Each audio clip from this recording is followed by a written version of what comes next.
everyone so আজি মই আপোনালোকৰ সৈতে শ্বেয়াৰ কৰিম 11 ফেব্ৰুৱাৰীৰ এটা মেকআপৰ ভিডিঅ' তো আজিৰ লোকেশ্যন আছিল হাতীপতা তো ইয়াতে মই বহি মোৰ ফুলখিনি ৰেডি কৰি আছো আৰু যেহেতুকে কইনাজনী পূজাত ব্যস্ত সিহঁতৰ ঘৰত পূজা আছে তো এতিয়া মোৰ কামখিনি মই কমপ্লিট কৰি ইয়াতে অলপ বহি আছো তাৰপিছত চাহ খাবলৈ দিছে চাহ খালো তাৰপিছত অলপ পিছত কইনাজনী আহিল তো আহাৰ লগে লগে মই মেকআপটো ষ্টাৰ্ট কৰি দিলো সো এতিয়া চলি আছে মেকআপ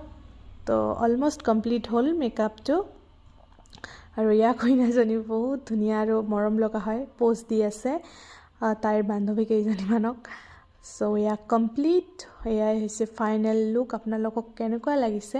কমেন্টত জনাব আৰু যদি মেকআপটো ভাল লাগিছে এটা লাইক কৰি দিব আৰু যদি আপোনালোকে মোক আপোনালোকৰ বিশেষ দিনৰ বাবে বুকিং কৰিব খোজে যে মেকআপ আৰ্টিষ্ট সো মোক এটা ইনষ্টাগ্ৰাম বা ফেসবুকত মেছেজ দিলেই হৈ যাব সো আজিৰ কাৰণে ইমানখিনিয়ে লগ পাম নতুন এটা ভিডিঅ'ত